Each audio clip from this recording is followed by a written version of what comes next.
اعوذ باللہ من الشیطان الرجیم بسم اللہ الرحمن الرحیم سورہ یاسین 36ویں سورہ 22واں پارہ آیت نمبر 13 دوسرے رکوع کا آغاز ہے۔ آیت نمبر 13 سورہ یاسین آیت نمبر 13 دوسرے رکوع کا آغاز ہے۔ وَاضْرِبْ لَهُم مَثَلًا أَصْحَابَ الْقَرْيَةِ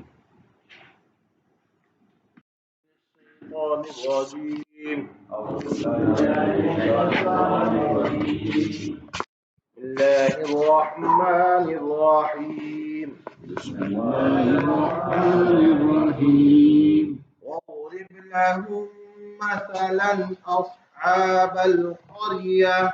واضرب لهم مثلا أصحاب القرية إذ جاءها المرسلون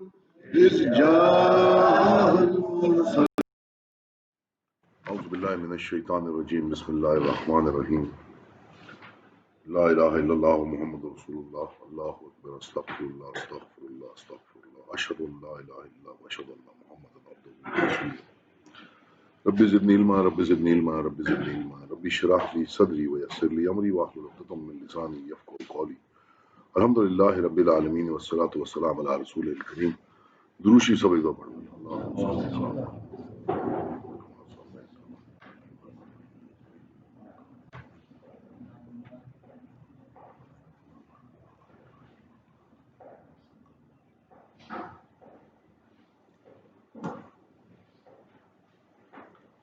یاد دہانی کے طور پہ اور جو ربیع الاول کا مہینہ ہے تو اس آج کی جو ہماری جو بیٹھک ہے اس کا آغاز میں علامہ اقبال صاحب کے جواب شکوہ کے آخری دو اشعار سے کروں گا۔ انہوں نے کہا کہ قوت عشق سے ہر پست کو بالا کر دے، قوت عشق سے ہر پست کو بالا کر دے، دہر میں اس میں محمد سے اجالا کر دے، کی محمد سے وفا تو نے تو ہم تیرے ہیں، کی محمد صلی اللہ علیہ وسلم سے وفا تو نے تو ہم تیرے ہیں، یہ جہاں چیز ہے کیا لوح و قلم تیرے ہیں۔ دوسرے رکوع کا آغاز ہے سورہ یاسین کا۔ میں نے آپ سے پہلے عرض کیا تھا کہ سورہ یاسین کو بڑی تسلی سے بڑے آرام سے ہم کریں گے، کیونکہ نبی پاک صلی اللہ علیہ وسلم کی خواہش تھی کہ یہ امت کے ہر شخص کے دل میں ہونی چاہیے۔ تو اس کا چھوٹا سا ایک مقدمہ میں بیان کروں گا، اس کے بعد ہم دوسرے رکوع کا آغاز شروع کریں گے۔ پہلے رکوع کے اندر اللہ تعالیٰ نے قرآن جو کہ بنیاد ہے اور اس کا بنیادی کام بتایا، پھر نبی پاک صلی اللہ علیہ وسلم کی رسالت کی دلیل دی، اور پھر نبی پاک صلی اللہ علیہ وسلم کا پیغام، اور دو مختلف گروہ، یعنی کہ ظاہر ہے نبی پاک صلی اللہ علیہ وسلم کا پیغام تو قرآن ہے، دو مختلف گروہ، ان کی تقسیم اور ان کا انجام کیا ہوا، یہ پہلے رکوع کے اندر ہم نے پڑھا۔ جس وقت یہ سورت نازل ہوئی تو اس وقت مکہ کے اندر مشرکین کی مخالفت جو ہے وہ تقریباً عروج کے نزدیک پہنچتی جا رہی تھی، اور ہجرت کے نزدیک کا وقت تھا، پیغام آ چکا، نبی پاک صلی اللہ علیہ وسلم اس کو پہنچا چکے، دوسرے نبیوں کی مثالیں بھی دی گئیں تاکہ سابقہ امتوں کے جو رویے، ان کی ناشکری تھی، پیغمبروں کے ساتھ جو ان کے رویے تھے، میں نے آپ سے عرض کیا کہ اس صورت کے اندر آپ دیکھتے ہیں کہ نبی پاک صلی اللہ علیہ وسلم کی دل جوئی کا بھی اللہ تعالیٰ نے اہتمام کیا، اور خاص طور پہ حضرت نوح کا ذکر ہو چکا، جو نے ہر طرح سے تبلیغ کی، اجتماعی طور پہ اکیلے خطبات کے ذریعے، نصیحت سے، دن رات تمام وسائل برے کار لا کر، لیکن پھر بھی قومیں جو ہیں وہ اپنے پیغمبروں کو نقصان پہنچانے کا ہی سوچتی رہی، نہ صرف ان کی دعوت کا انکار کرتے رہے بلکہ اس کے خلاف چالیں بھی چلتے رہے۔ سورہ نوح کے اندر، سورہ فصلت کے اندر خاص طور پہ کہ ان کی بات مت سنو، ان پیغمبروں کی بات مت سنو، شور مچاؤ، اور پھر کرتے کرتے اس ساری بات کو، اس سارے پیغام کو ذاتیات تک لے گئے۔ پہلے تو خالی پیغام سے جھگڑا تھا، پھر ذاتیات پر چلے گئے، اور ذاتیات میں وہ حد سے آگے گزر گئے، کبھی جھوٹا، کبھی جادوگر، کبھی کس طرح ذاتیات کو، جب یہاں تک باتیں چلی گئیں ان کی مخالفت میں،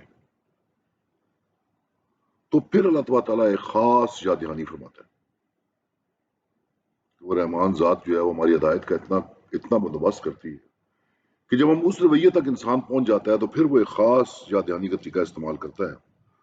جیسے آپ نے دیکھا ہوگا کہ ابھی ہم لوگ جو سگریٹ پیتے ہیں خاص طور پہ، تو اب تمام واز اور تمام بیان جب ناکام ہو گئے تو انہوں نے بڑی ایک کبھی سی تصویر سگریٹ ڈبی میں لگا دی کہ اچھا پیو گے تو پھر یہ انجام ہوگا، کہ یہ آخری حد ہے کہ تم بالکل نہیں سنتے، تم نے کانوں میں پردے ڈال لیے، اور پھر یہ ہے کہ اس کا انجام دیکھو خیال جب سارے حربے ناکام ہو جائیں،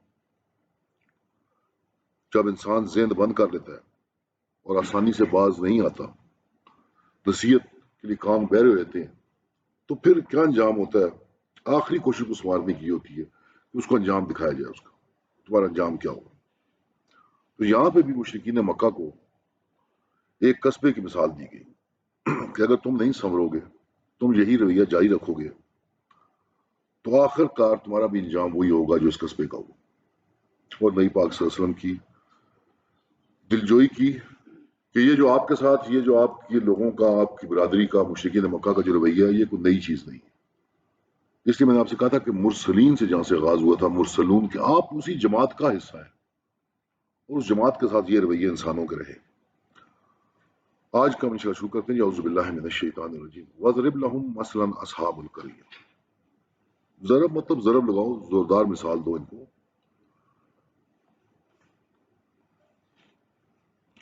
ایک کہاوت، مثال، لوگ اس گاؤں کے جب آئے اس میں بھیجے ہوئے، اس جا المرسلون، جب ان کے پاس پہنچے ہمارے پیغمبر یا بھیجے ہوئے۔ اس میں ایک چیز بڑی غور طلب ہے، خاص طور پہ جب ہم آگے بھی چلتے ہیں اور اللہ تعالیٰ رحم کرے ہمارا بھی قرآن سے رشتہ اور مضبوط ہو جائے، تو ایک اللہ تعالیٰ نے فرمایا کہ وَضْرِبْ، مثال مارو ان پر، بات ان پہ مارو، ان پہ مثال ان کے سامنے رکھو، لَهُم، اسپیسیفکلی خاص طور پہ ان کے لیے، یہ جو مثال جو ہے خاص طور پہ ان کے لیے، جو کہ ان کے متعلق ہے، ان سے ریلیونٹ ہے۔ کس پہ مثال مارو؟ مشرکین مکہ پہ، ایک ان کے رویے کے ریلیونٹ مثال دو۔ تو یہ جب قرآن کو ہم پڑھتے ہیں اور قرآن کی بات کرتے ہیں تو ہمیں یہ ریلیونس ذہن میں رکھنا بہت ضروری ہے۔ اکثر اوقات ہم اپنی بیان میں بہ جاتے ہیں اور بات کہیں سے کہیں نکل جاتی ہے اور ارریلیونٹ ہوتی ہے، اس کی مطابقت نہیں رہتی بیان کی اگلے شخص کے ساتھ۔ تو اللہ تعالیٰ نے فرمایا کہ آپ ان کو مثال دیں جو ان کے ساتھ ریلیونٹ ہو، جو ان کے مطابق ہو۔ ہم جب ایسی باتیں سنتے ہیں یا قرآن میں پڑھتے ہیں تو ہم یہ سمجھتے ہیں کہ یہ ساریاں کہانیاں کفار کے لیے اور مشرکین کے لیے، یہ ہمارے ذہن پہ ایک دم ایک پردہ طاری ہوتا ہے کہ یار یہ ہماری بابت تو نہیں ہے، یہ ہمارے سے متعلق تو نہیں ہے، تو کفار کی اور مشرکین کی بات ہو رہی ہے۔ حضرت ابن عباس کا قول میں آپ کے سامنے کر رہا ہوں، فرمایا کہ بے شک یہ آیات کفار پر نازل ہوئی پر مسلمانوں پر بھی لاگو ہوتی ہیں، کہ کہیں میں بھی تو شرک کی طرف نہیں بڑھا جا رہا ہوں، میرا بھی کوئی رویہ مجھے شرک کی طرف نہیں لے کے جا رہا، وہ مجھے اس کے نزدیک بھی نہیں پھٹکنا۔ پھر فرمایا کہ اصحاب القریہ، یہ بستی کون سی تھی؟ اس کے اندر چند ایک باتیں سمجھ لیں آپ۔ قرآن کے الفاظ بڑے واضح ہیں۔ وَاضْرِبْ لَهُم مَثَلًا أَصْحَابَ الْقَرْيَةِ إِذْ جَاءَهَا الْمُرْسَلُونَ إِذْ أَرْسَلْنَا عَلَيْهِمُ اثْنَيْنِ فَكَذَّبُوهُمَا فَعَزَّزْنَا بِثَالِثٍ فَقَالُوا إِنَّا عَلَيْكُمْ لَمُرْسَلُونَ، کہ ان کو بیان کریں ان کے واسطے ایک کہاوت دو، اس گاؤں کی جب آئے اس میں بھیجے ہوئے، جب بھیجے ہم نے ان کی طرف دو تو ان کو جھٹلایا، پھر ہم نے زور دیا تیسرے سے، تب کہا ہم تمہاری طرف آئے ہیں بھیجے ہوئے۔ قرآن نے نہ تو بستی کا نام لیا اور قرآن نے نہ ہی ان افراد کا نام لیا۔ تفسیری روایات بہت ساری ہیں، ابن کثیر نے بہت کچھ لکھا ہے اس کے اوپر، بہت ساری تفسیری روایات ہیں، وہ پہلے میں بیان کرتا ہوں اور پھر میں آپ کو اپروچ بتاتا ہوں کہ اپروچ ہماری ہونی کیا چاہیے۔ وہ کہتے ہیں یہ بستی انطاکیہ تھی جو شام میں واقع تھی، اسکندر اعظم کے زمانے میں آباد ہوئی۔ یہ شام اور مصر اس زمانے میں یہ سلطنت روما کا حصہ ہوا کرتے تھے۔ یہ لوگ جو آئے یہ بذات خود نبی یا پیغمبر تھے یا حضرت عیسیٰ کے حواری تھے بھیجے ہوئے، عیسیٰ کی وجہ سے بھیجے ہوئے۔ ان کے نام صادق، صدوق اور شلوم آتے ہیں، اور کریا کا لفظ جو ہے چھوٹی بستی پہ بھی ہوتا ہے اور بڑی بستیوں پہ مکہ ہوتا ہے، جس بڑی آبادیوں میں ہوتا ہے، اور اس سے کافی بحث ہوئی ہے۔ لیکن میں ہمیشہ سے میری یہ کوشش ہوتی ہے کہ میں یہی بات آپ سے واضح کرتا ہوں کہ یہ تفسیری روایات ہیں۔ اللہ تبارک تعالیٰ نے جب ان کے نام نہیں دیے نہ ہی بستی کے نام لیے تو اس کا مقصد یہ ہے کہ کہانی پر فوکس کیا جائے اور وہی سب سے محفوظ راستہ ہے۔ جو سبق اس کہانی سے ملنے والا ہے ہمارا فوکس اس پہ ہو، ہم غیر اہم چیزوں کے پیچھے نہ پڑ جائیں، اور میرا خیال ہے کہ یہی سب سے محفوظ راستہ ہے۔ اذ ارسلنا علیہم اثنین فکذبوہما فعززنا بثالث فقالوا انا الیکم مرسلون۔ جب بھیجے ہم نے، اس کا مطلب یاد کرو ماضی میں، وہ بات ماضی کی یاد کرو، جب ہم نے بھیجے ان کی طرف دو پیغمبر، دو رسول، تو ان کو ٹلایا، پھر ہم نے زور دیا تیسرے سے، تب کہا ہم تمہاری طرف آئے ہیں بھیجے ہوئے۔ تکذیب مطلب ان کو جھوٹا کہا، تعزیز مطلب ان کو مضبوط کیا، ہم نے ان کو سپورٹ دی، اور مرسلون یہ ایک ہی پیغام لے کر آ رہے ہیں اللہ کی طرف سے بھیجے ہوئے سارے۔ اردو نے کیا کہا کہ انا یقیناً ہم، یقیناً ہم، اس میں کوئی شک نہیں ہے، خاص طور پر الیکم تمہارے لیے، اسپیسیفکلی تم لوگوں کے لیے ہم آئے ہیں، صرف تمہاری خاطر، خاص طور پر تمہاری تاریخ۔ اور پھر کبھی کبھار آپ دیکھتے ہیں کسی بھی کام کی تکمیل کے لیے بھی، کسی کام کے مکمل ہونے کے لیے اس کو کسی نہ کسی کی اور کی تائید کی ضرورت ہوتی ہے۔ اور اللہ تعالیٰ نے فرمایا کہ جب ان دو رسولوں کی انہوں نے انکار کیا اس بستی والوں نے، تو پھر ہم نے ان کو طاقت بخشی، مزید طاقت دی، تیسرا رسول بھیجا اور اس خاص طور پہ ان بستی والوں کے لیے بھیجے ہم نے۔ اب یہ آپ ذہن میں رکھیں کہ یہ مثال بیان کی جا رہی ہے اور بیک گراؤنڈ میں مشرکین کا رویہ ہے نبی پاک صلی اللہ علیہ وسلم کے ساتھ، اور وہ بھی اسی طرح اس حالت کو پہنچ چکے ہیں کہ جہاں باتیں یہاں پہ آ گئیں۔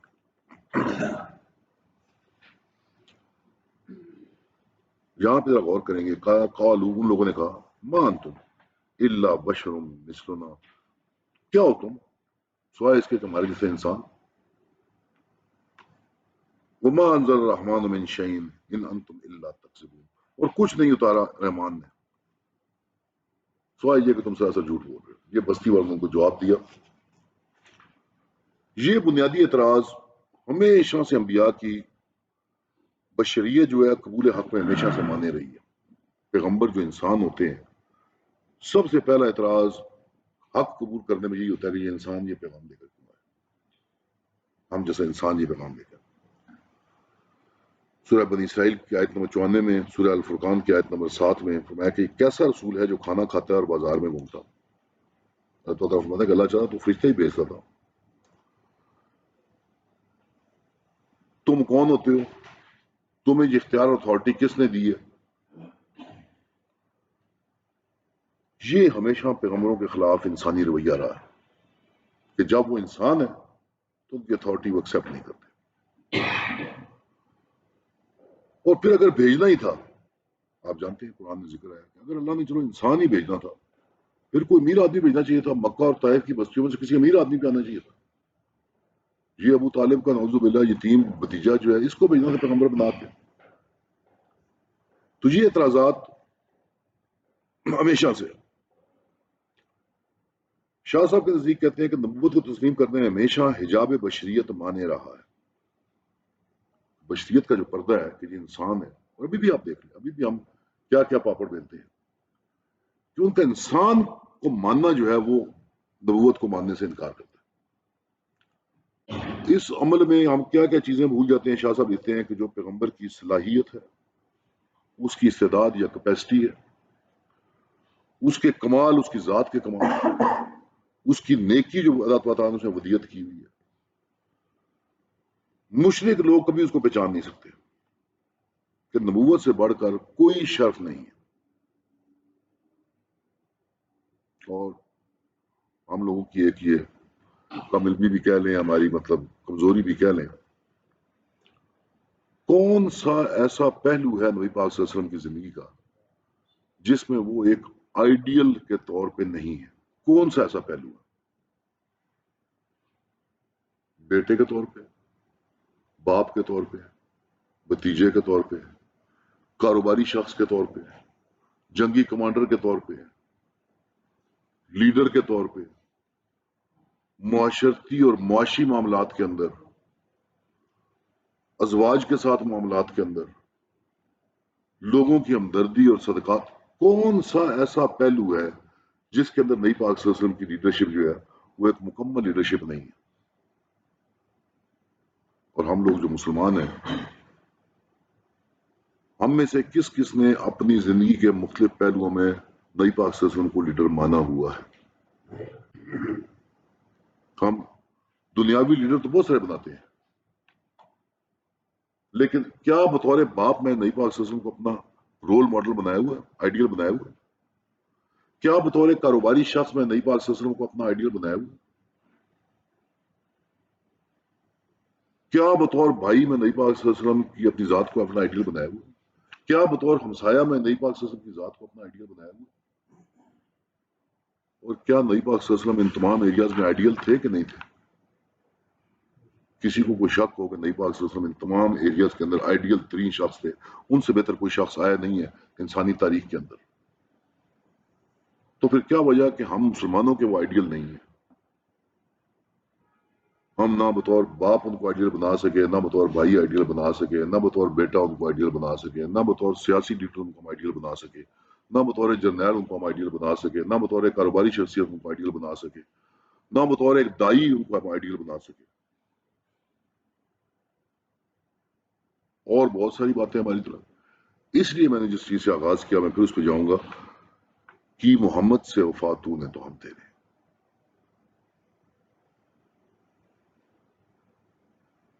یہ جہاں چیز ہے کیا، لوح و قلم تیرے ہیں کہ خود اپنی تقدیر لکھ، یہ قلم لے لے، خود اپنی تقدیر لکھ، لیکن شرط ہے محمد سے وفا۔ اور محمد سے وفا میں پہلے بھی آپ کو جب میں صورت شروع کی تھی میں آپ سے عرض کر چکا تھا، اتباع کے اندر یہ ساری چیز ہے، اتباع کا لفظ اس کے اندر ساری چیز، اتباع کیا ہے؟ بار بار یاد دہانیاں کرا رہا ہوں، صورت بھی اہم ہے، موقع بھی عام ہے، اور چیزیں جتنی واضح ہو جائیں عقیدے کے لحاظ سے۔ اتباع ہے کسی کی سننا، پھر اس کو سمجھنا، پھر میں نے آپ سے کہا تھا انٹرنلائز کرنا، انٹرنلائز کے لیے اردو کا لفظ نہیں آیا تھا، کہ اس کو اپنے روح کا حصہ بنانا، اور پھر اس پہ اپنا عمل کرنا، اور پھر اس کی بات کو آگے پھیلانا، یہ ہے اتباع کا پیکج۔ اللہ تبارک تعالیٰ نے قرآن میں پیغمبروں کے حوالے سے جگہ جگہ یہ فرمایا کہ اللہ کو ایک مانو اور میری اتباع کرو، میری اتباع کرو، نبی پاک صلی اللہ علیہ وسلم کی اتباع کرو۔ نبی پاک صلی اللہ علیہ وسلم کی اتباع کیا ہے؟ ان کی بات سنی جائے، ان کی بات مانی جائے، ان کی بات سمجھی جائے، ان کی بات کو انٹرنلائز کیا جائے، روح کا حصہ بنایا جائے، اور ان کی بات پہ عمل کیا جائے، اور پھر ان کی بات کو آگے پھیلایا جائے۔ یہ پورا پروسیس اتباع رسول ہے۔ اس پورے پروسیس کے بارے میں اللہ تعالیٰ فرما رہا ہے کہ کی محمد سے وفات تو نے تو ہم تیرے ہیں، یہ ہے وفا محمد کے ساتھ، محمد کی حدیث اور سنت پہ چلنا۔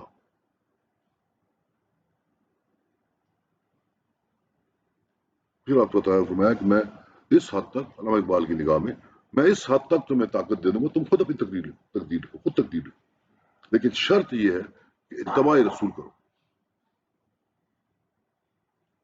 تو یہ اللہ تعالیٰ فرماتا ہے کہ ہم فرشتے بھی بھیج دیتے تو بھی یہ نہیں مانتے تھے۔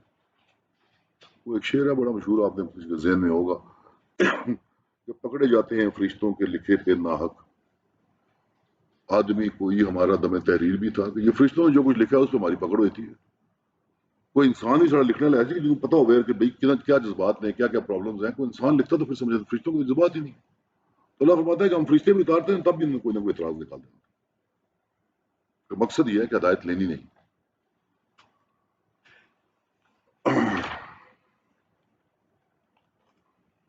قالوا ما انتم الا بشر مثلنا، تم کیا ہو سوائے اس کے کہ انسان ہمارے جیسے۔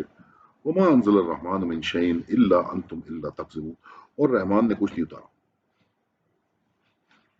تم جھوٹ بول رہے ہو۔ اور رحمان وہی کنٹینیوشن چل رہی ہے جو پیچھے چل رہی ہے، ورنہ آپ جانتے ہیں کہ مشرکین مکہ کو رحمان کے لفظ سے بہت چڑ تھی۔ وہ نبی پاک صلی اللہ علیہ وسلم یہ کہتے ہیں کہ آپ ہمیں کہتے ہیں کہ ایک اللہ کو مانو، اور خود ہی کہتے ہو اللہ کو ہی مانو، رحمان کو ہی مانو، خود ہی شرکیہ باتیں کرتے ہو اور ہمیں کہتے ہو ایک اللہ کو مانے۔ تو اس کے رحمان کے لفظ سے ان کو بڑی چڑ تھی۔ اللہ تعالیٰ نے قرآن میں آگے جا کے مزید واضح کیا کہ اللہ ہو یا رحمان ہو، سارے پاک نام اسی کے۔ اب یہ دیکھیں کہ انہوں نے یہ ایک ڈائلاگ سٹارٹ ہوا ہے پیغمبروں کو، اور ہم نے اس کو کس بطور دائی کے ہمیں دیکھنا ہے جو دین کا کام انسان کرتا ہے. اب یہ ڈائلاگ سٹارٹ ہوا ہے، انہوں نے ڈائلاگ نے ایک اعتراض کیا ہے کہ تم کیا ہو سوائے ہمارے سے انسان، اور رحمان نے کوئی چیز نہیں کہا. قالو، ان لوگوں نے آگے سے کہا ربنا یعلم انا الیکم لمرسلون، ہمارا رب جانتا ہے کہ بے شک ہم تمہاری طرف اسپیسیفکلی بھیجے ہوئے ہیں. اس کے اندر آپ آیت نمبر 14 دیکھیں ذرا، اور آیت نمبر 16 آپ دیکھیں. آیت نمبر 14 اور 16 اس میں کیا فرق نظر آ رہا ہے آپ کو، اس کی اینڈنگ میں کیا فرق نظر آ رہا ہے؟ آیت نمبر 14 اور 16 کی اینڈنگ میں کیا فرق نظر آ رہا ہے لام کا؟ آپ یہ دیکھیں آیت نمبر 14 نے کیا کہا، فقالوا انا علیکم مرسلون، اور آیت نمبر 16 میں وہ کیا کہہ رہے ہیں، انا الیکم لا مرسلون. اس سے کیا ظاہر ہوتا ہے کہ اب بات جو ہے سمپل ڈسکشن سے ہٹ کے کنفرنٹیشن کی طرف جا رہی ہے. تو جتنا وہ کفار یا مشرک سخت ہوئے کنفرنٹ کرنے میں، اتنی استقامت سے ان پیغمبروں نے بھی سٹینڈ لے لیا. اور اس کے اندر چند چیزیں بڑی غور سے دیکھنے والی ہیں. پہلا تو انداز یہ بتا رہا ہے کہ ہمیں تمہاری گواہی کی ویلیڈیٹی کی کوئی ضرورت نہیں کہ تم ہمیں پاس کرو، ہمیں اس کی کوئی ضرورت نہیں. اور اللہ کی گواہی پیش کی، اور جس کے شدت سے وہ لوگ انکار کر رہے تھے، لام سے میں اندازہ ہوتا ہے جس طرح ان کی شدت انکار کی بڑھتی جا رہی تھی، اسی شدت اور استقامت کے ساتھ انہوں نے جواب دیا کہ تمہارا رب، تمہارا مالک، تمہارا ماسٹر، تمہارا حاکم، ہم خاص طور پر تمہارے لیے آئے ہیں. اور یہ آپ دیکھیں کہ ان کے اعتراض پر کسی قسم کا کوئی معجزہ ثبوت کے طور پر پیش نہیں کیا. جب وہ کہتے ہیں کہ رحمان نے کچھ نہیں بھیجا تو معجزہ دکھاتے تھے، معجزے کی درخواست کرتے تھے اللہ تعالیٰ سے. نبی پاک صلی اللہ علیہ وسلم نے بھی ان کی تمام خواہشات کے باوجود کبھی معجزے کی دعا نہیں کی، نہ ہی معجزہ دکھایا. اس کے اندر بھی ہمارے لیے ایک سبق ہے. پہلے تو ایک مشہور واقعہ میں آپ کو بات بیان کروں گا آپ کے سامنے. عتبہ بن ولید کا واقعہ اگر آپ لوگوں کے ذہن میں ہو، یہ وہ بڑا ماہر تھا، زبان دان، بحث کرنے والا، جس کو مشرکین مکہ نے بھیجا کہ یار یہ محمد جو ہے باتوں میں ہم سے مار نہیں کھاتے، تو تم جاؤ ذرا، تم جا کے گفتگو کرو. اگر آپ کے ذہن میں ہو، پڑھا ہوگا سیرت کتابوں میں کہیں نہ کہیں. عتبہ بن ولید. تو یہ آیا حضور صلی اللہ علیہ وسلم سے بحث کرنے، اور آ کے اس نے کافی بکواس کی کہ تم کیا کر رہے ہو، ہمارے گھروں میں آگ لگا دی ہے، ہمارے بہن بچے پیدا ہو گئے ہیں، ہماری ہر طرف جو ہے وہ ہمارے اتحاد پارا پارا ہو گیا ہے، ہمارے باپ دادے کے تم خلاف. کافی دیر تک بولتا رہا. نبی پاک صلی اللہ علیہ وسلم بالکل خاموشی سنتے رہے. جب وہ بات ختم کر چکا، نبی پاک صلی اللہ علیہ وسلم نے فرمایا کہ تمہاری بات ختم ہوگی. نبی پاک صلی اللہ علیہ وسلم نے فرمایا کہ اب میں بولوں. کیا بولے نبی پاک صلی اللہ علیہ وسلم سے؟ ایک شخص ہے اعتراض لے کے آئے، سر یہ لوگ اعتراض لے کر آئے، بحث کر رہے ہیں. نبی پاک صلی اللہ علیہ وسلم نے کہا میری باری میں بولوں؟ میں کہا جی بولیں. نبی پاک صلی اللہ علیہ وسلم نے سورہ فصلت حامیم سجدہ پڑھنی شروع کر دی. پڑھتے گئے روایات میں آتا ہے جہاں پہ اس میں سجدہ آتا ہے، جہاں پہ وہاں پہ نبی پاک صلی اللہ علیہ وسلم نے سجدہ فرمایا، اور نبی پاک صلی اللہ علیہ وسلم چلے گئے. اب جب یہ اتبا واپس آیا تو یہ سارے بیٹھے دیکھ رہے تھے کہ بھی ہم نے بھیجا ہے بحث کرنے کے لیے. تو جیسے ہی واپس آیا، جو گروہ بیٹھا ہوا تھا، انہوں نے کہا کہ اتبا تو جس چہرے کے ساتھ گیا تھا اس چہرے کے ساتھ واپس نہیں آیا. جو تیرے تاثر جاتے ہوئے تھے وہ واپسی میں تیرے تاثر نہیں ہے. تو اتبا نے کہا کہ میری مانو تو اس شخص کو اکیلا چھوڑا، کہ جو کچھ میں سن کے آیا ہوں وہ میں ہی جانتا ہوں. اس شخص کو اس کے حال پہ چھوڑ دو، اس کے راستے مت آؤ. تو کیا معجزہ پیش کیا پیغمبر نے اس گفتگو کے جواب میں؟ قرآن پیش کیا. جو میں نے آپ سے کہا کہ اس پوری گفتگو کا، اس سورہ یاسین کا ایک بنیادی وہ چل رہا ہے کہ یہ سینٹرل ہمارا جو پرائمری وہیکل ہے گفتگو کا، وہ قرآن ہونا چاہیے، کفار کے ساتھ اور آپس میں. دوسری بات ہمیں ایک چیز جو نظر آتی ہے، اور ہمارے معاشرے پہ دن بدن کچھ عام بھی ہوتی جا رہی ہے، کچھ پرانی چلی آ رہی ہے، ہمارا بطور مسلمان یہ کام ہے کہ ہم روحانی معجزاتی کرامات ان کا انتظار نہ کریں، سچ کو ماننے کے لیے، سمجھنے کے لیے، اپنے آپ کو تبدیل کرنے کے لیے ہمارا کام یہ ہے کہ ہمارا پورا اعتماد جو ہے قرآن پہ ہو، جو کہ سب سے بڑا معجزہ ہے، اور اسی سے ہم ہدایت لیں اور اسی کو اپنی زندگی میں گائیڈنس کے طور پہ استعمال کریں۔ تم نے کہا کہ ہمارا رب جانتا ہے، ان علیکم لا مرسلون، ہم بالکل تمہاری طرف بھیجے ہوئے ہیں۔ اور پھر آگے بڑی مزدار نے بات کی، وما علینا، اور نہیں ہے ہم پر، الا سوائے اس کے، البلاغ مبین، کہ میں تمہیں صاف صاف واضح بات تم تک پہنچا دوں، اس کے علاوہ میرے اور کوئی ڈیوٹی نہیں، میرا اور کوئی کام نہیں۔ پیغمبروں کی، دائیوں کی جاب ڈسکرپشن کیا ہے، ڈیوٹی کیا ہے؟ ان کی ڈیوٹی صرف یہ ہے، ان کی ذمہ داری صرف یہ ہے کہ وہ بالکل صاف صاف واضح بات جو ہے اس کو پہنچا دیں، صاف اور واضح بات پہنچا دیں۔ اور بلاغ کہتے ہیں ایک جگہ سے دوسری جگہ تک پہنچنا، بلاغا مطلب کنوے کرنا، پہنچانا، بات وہاں سے بات کرنا۔ بلیغ کہتے ہیں ایسے شخص کو جس کے الفاظ اور کلام اتنے طاقتور ہوں کہ کسی نے اپنا دل جو ہے وہ قلعے میں بند بھی کیا ہو تب بھی اس کے بعد الفاظ وہاں تک پہنچے۔ تو اس کے لیے سب سے بلیغ کلام ہمارے پاس کون سا ہے؟ کہ لوگوں کو دلوں کو چھونے کے لیے قرآن سے زیادہ طاقتور کوئی چیز ہمارے پاس نہیں۔ ہمارا مزاج وہ اقبال کی زبان میں خواندگاہی ہو گیا، کہانیوں اور داستانوں کا مزاج ہو گیا۔ ہمیں قرآن کی بات سمجھنے اور ہضم کرنے میں دقت بھی ہوتی ہے، اور بیان کرنے والوں کو وہ بیریئر بھی کراس کرنا شاید نہیں آتا کہ اس جو درمیان کے اندر جو ہمارے شور ہمارے دماغوں میں چل رہا ہے اس کو کس طریقے سے ہم نے کور کرنا ہے۔ ورنہ سب سے بہتر دعوت، سب سے بہتر بات قرآن کی ہے، جو کہ بہت بہت واضح ہو۔ تو مسلمانوں کا آگے جا کے چیز مزید واضح ہو جائے گی، میں تھوڑی پہلے بات کر رہا ہوں اس پہ۔ ہمارا بنیادی کام اتباع کے اندر میں نے اس کا ذکر کیا، صرف یہ نہیں ہے کہ ہم نے پیغام پہنچانا ہے، یہ بھی بہت اہم ہے کہ اس کو بڑا صاف اور واضح اور اگلے کی سمجھ کے مطابق اس پیغام کو پہنچائیں، کہ یہ نہیں کہ اپنی سمجھ کے مطابق، اپنے ذہن کے مطابق ہم بات کر دیں اور اگلے کو پتہ نہیں لگے کہ کیا بات ہو رہی ہے۔ تو اس کو واضح کرنا یہ بھی ہماری ڈیوٹی ہے۔ اور یہ تمام گفتگو آپ یہ دیکھ لیں، وما علینا الا البلاغ، جب میں نے آپ سے کہا کہ وہ مضمون جو بیچ بیچ میں چل رہا ہے کہ در حقیقت کہ نبی پاک صلی اللہ علیہ وسلم کی دلجوئی اور مسلمانوں کی دلجوئی، تو یہ بات واضح کر دی کہ تمام مرسلوں کے ساتھ یہی ہوا، تمام جو مرسل آئے ان کے ساتھ یہی ہوا، تمام رسولوں کے ساتھ یہی ہوا، اور آپ کا کام صرف یہ ہے صاف صاف پیغام پہنچا دینا۔ اور نبی پاک صلی اللہ علیہ وسلم آپ جانتے ہیں، نبی پاک صلی اللہ علیہ وسلم فصیح و بلیغ آدمی تو کوئی بھی نہیں۔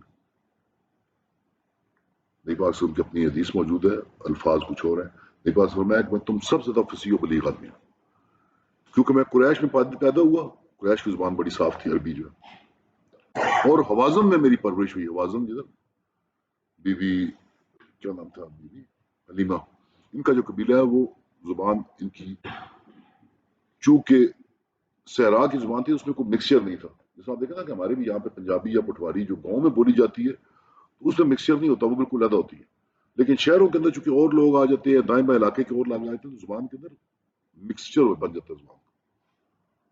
تو یہ جو حوازن تھے، بنو سقیف کی آگے یہ قبیلہ تھا آگے، ان کی زبان بڑی صاف تھی۔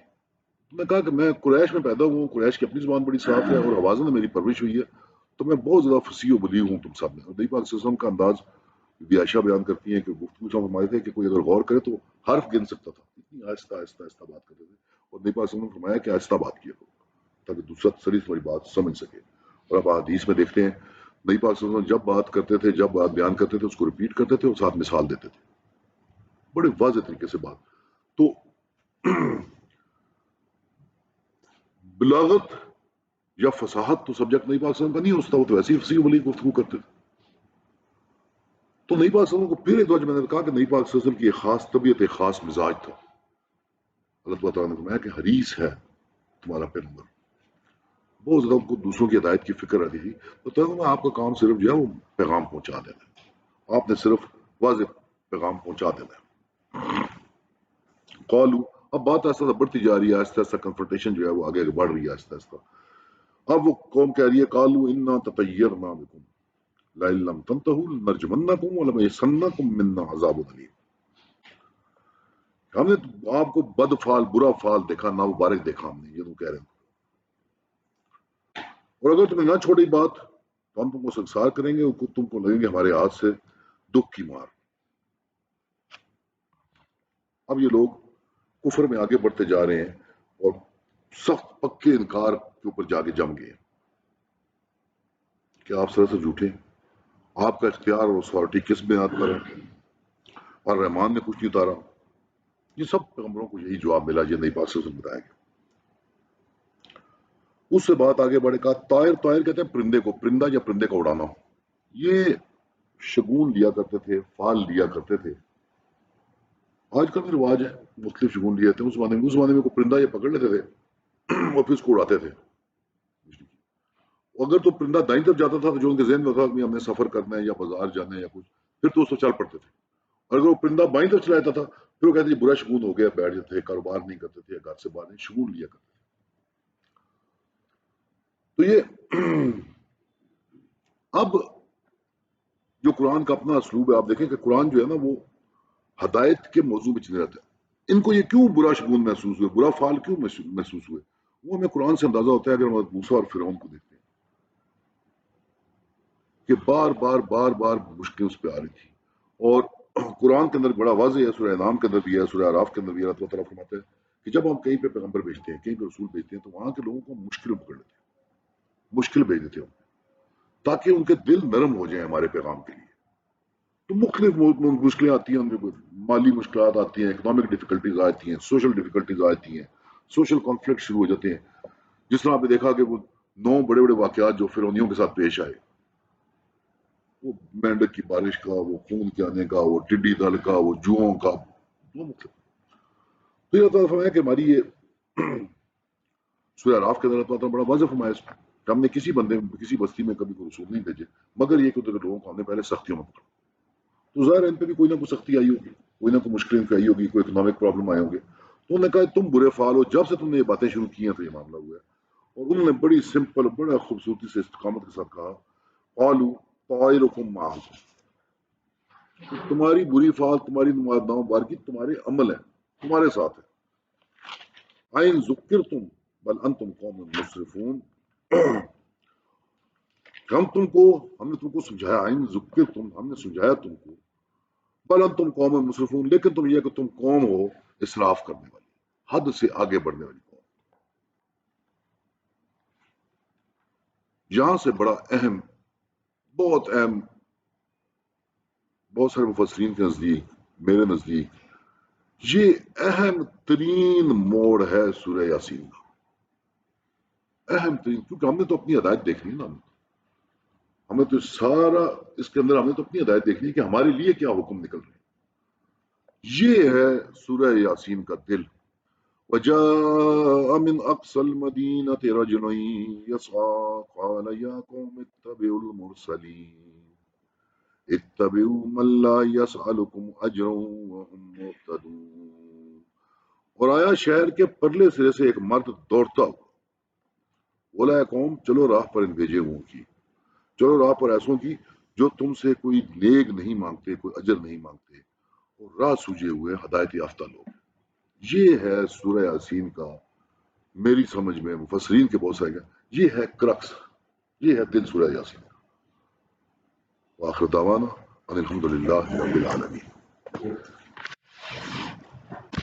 الحمد لله رب العالمين والعاقبة للمتقين والصلاة والسلام على سيد الأنبياء والمرسلين. ربنا ظلمنا أنفسنا وإن لم تغفر لنا وترحمنا لنكونن من الخاسرين. ربنا لا تزغ قلوبنا بعد إذ هديتنا وهب لنا من لدنك رحمة إنك أنت الوهاب. اللہ جو فرض نمازی کو معاف فرما، اپنی برگاہ کے اندر قبول و منظور فرما اور عمل کرنے کی توفیق عطا فرما۔ اے اللہ تو ہمارے صغیرہ کو معاف فرما، جتنے مسلمان پریشان حال ہیں اللہ ان کی پریشانی کو دور فرما، جتنے مسلمان بیمار ہیں اللہ انہیں صحت کاملہ عاجلہ مصیبہ نصیب فرما، جتنے مسلمان وفات پا گئے اللہ کے سغیر پائے کو معاف فرما، قبر کے مناظر کو آسان فرما، جنت الفردوس میں عطا فرما۔ جتنے مسلمانوں نے اللہ دعاؤں کو کہا یا چاہا جتنی مرادوں کو پورا فرما، مشکلات کو حل فرما، آسانیاں پیدا فرما۔ اے اللہ تو ہمیں موت کی تیاری کرنے کی توفیق عطا فرما، ہمارا آخری وقت ہو تمہاری زبانوں پر جاری فرما، لا الہ الا اللہ محمد رسول اللہ صلی اللہ تعالی علی رسول خلقہ محمد وعلی آلہ وصحبہ اجمعین۔